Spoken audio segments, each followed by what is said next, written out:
आकाशवाणी गोरखपुर से प्रादेशिक समाचार।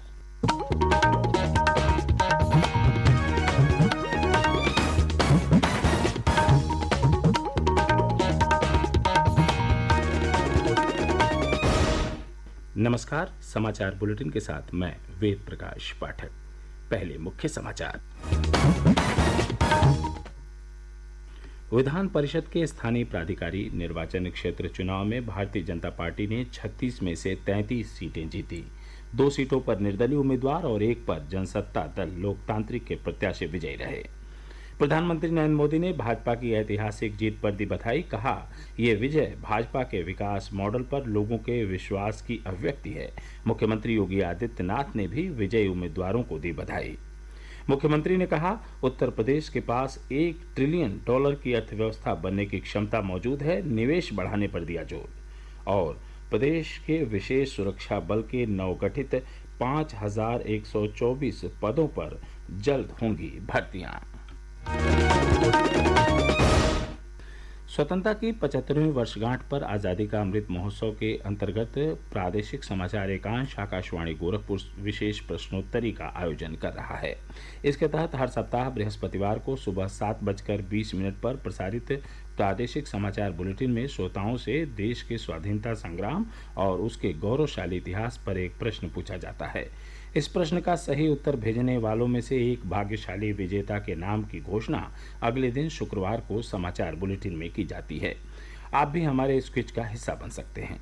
अमृत महोत्सव क्विज श्रृंखला का अगला प्रश्न कल सुबह प्रादेशिक समाचार बुलेटिन में पूछा जाएगा। अपने जवाब हमें ईमेल आईडी airnews.gkp@gmail.com पर भेजें।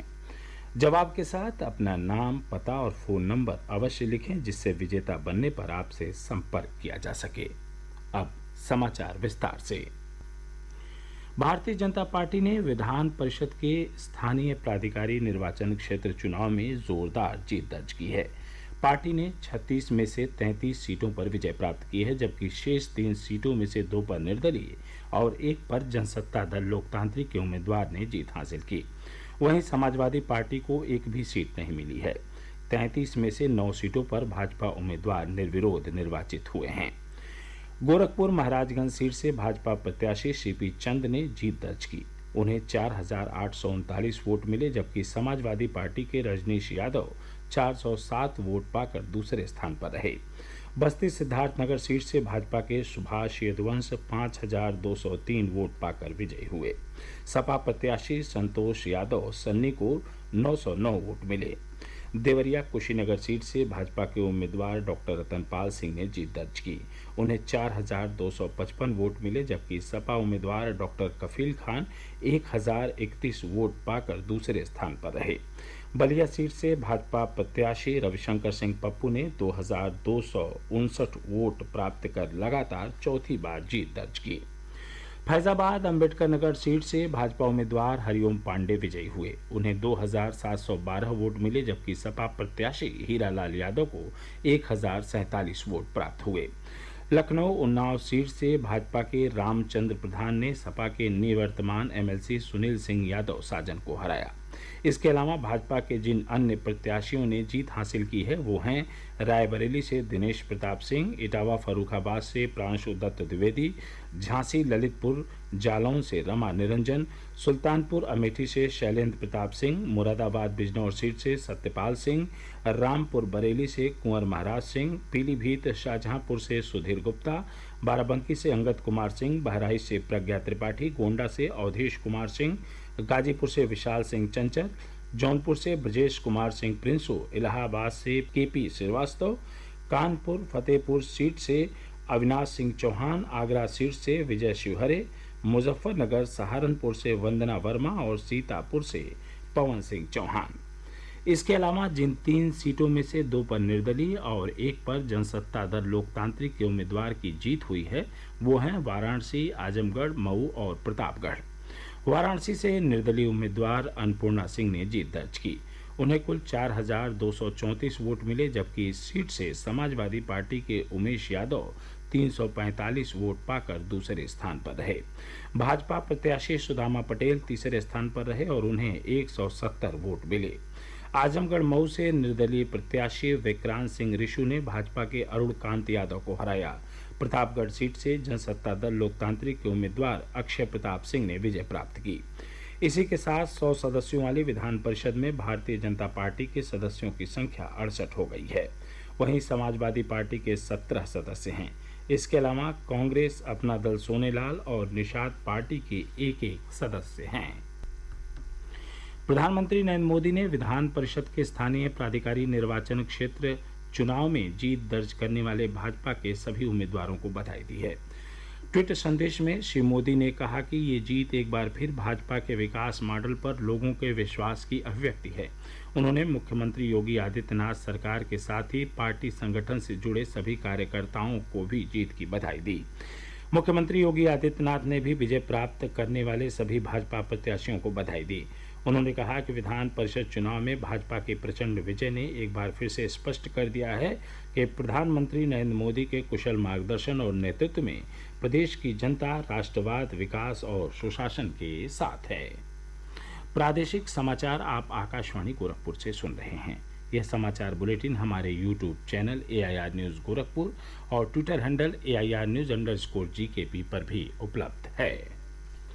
मुख्यमंत्री योगी आदित्यनाथ ने कहा कि उत्तर प्रदेश $1 ट्रिलियन की अर्थव्यवस्था बनने की क्षमता रखता है। उन्होंने कहा कि प्रदेश के पास पर्याप्त जनशक्ति और प्राकृतिक संसाधन उपलब्ध हैं। श्री योगी ने कहा कि पिछले 2 वर्षों में कोरोना महामारी की विपरीत परिस्थितियों के बावजूद राज्य सरकार के प्रयासों से प्रदेश की अर्थव्यवस्था में दोगुनी बढ़ोतरी हुई है। मुख्यमंत्री कल लखनऊ में प्रदेश को $1 ट्रिलियन की अर्थव्यवस्था बनाने संबंधी प्रस्तुतिकरण का अवलोकन कर रहे थे। श्री योगी ने कहा कि $1 ट्रिलियन की अर्थव्यवस्था के लक्ष्य को हासिल करने के लिए बड़े पैमाने पर निवेश आकर्षित करना होगा। निवेश आने से राज्य में व्यापक स्तर पर रोजगार के नए अवसर सृजित होंगे। उन्होंने कहा कि अगले 5 वर्षों में 5 करोड़ रोजगार सृजित करने की आवश्यकता है, जिससे जनशक्ति का उपयोग इस लक्ष्य को हासिल करने में किया जा सके। मुख्यमंत्री ने कहा कि इसमें कृषि क्षेत्र की भी महत्वपूर्ण भूमिका होगी।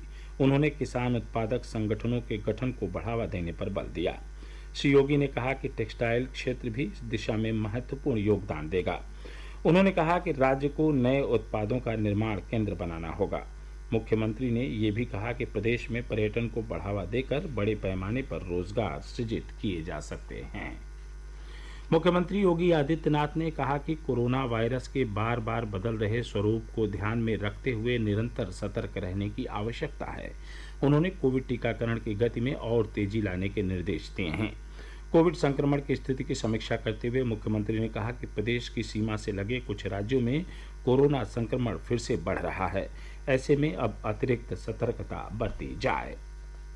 प्रदेश के महत्वपूर्ण संस्थानों की सुरक्षा के लिए बनाए गए उत्तर प्रदेश विशेष सुरक्षा बल में 5,124 नए पदों पर शीघ्र भर्तियां की जाएंगी।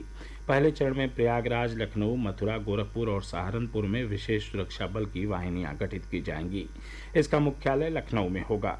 अपर मुख्य सचिव गृह अवनीश कुमार अवस्थी ने बताया कि मुख्यालय में अपर पुलिस महानिदेशक, पुलिस महानिरीक्षक, पुलिस उप महानिरीक्षक और सेना नायक का एक पद रखा गया है। उन्होंने बताया कि राज्य में महत्वपूर्ण प्रतिष्ठानों की सुरक्षा व्यवस्था प्रोफेशनल तरीके से सुनिश्चित किए जाने के लिए यह सुरक्षा बल उच्च कोटि की सुरक्षा संबंधी कार्यों का निर्वहन करेगा। प्रदेश सरकार ने राज्य में कटाई और मड़ाई में इस्तेमाल किए जाने वाले किसी भी कृषि यंत्र को प्रतिबंधित न करने के निर्देश दिए हैं, जिससे किसानों को कटाई और मड़ाई के कार्य में किसी प्रकार की असुविधा न हो। अपर मुख्य सचिव गृह अवनीश कुमार अवस्थी ने कहा कि सभी मंडलायुक्तों, जिलाधिकारियों और वरिष्ठ पुलिस अधिकारियों को इस संबंध में शासन द्वारा निर्देश भेजे गए हैं। और अंत में इस बुलेटिन के प्रमुख समाचार एक बार फिर से सुन लीजिए। विधान परिषद के स्थानीय प्राधिकारी निर्वाचन क्षेत्र चुनाव में भारतीय जनता पार्टी ने 36 में से 33 सीटें जीती। 2 सीटों पर निर्दलीय उम्मीदवार और 1 पर जनसत्ता दल लोकतांत्रिक के प्रत्याशी विजयी रहे। प्रधानमंत्री नरेंद्र मोदी ने भाजपा की ऐतिहासिक जीत पर दी बधाई। कहा, ये विजय भाजपा के विकास मॉडल पर लोगों के विश्वास की अभिव्यक्ति है। मुख्यमंत्री योगी आदित्यनाथ ने भी विजयी उम्मीदवारों को दी बधाई। मुख्यमंत्री ने कहा, उत्तर प्रदेश के पास $1 ट्रिलियन की अर्थव्यवस्था बनने की क्षमता मौजूद है। निवेश बढ़ाने पर दिया जोर। और प्रदेश के विशेष सुरक्षा बल के नवगठित 5,124 पदों पर जल्द होंगी भर्तियां। इसके साथ ही प्रादेशिक समाचारों का बुलेटिन यहीं समाप्त हुआ। नमस्कार।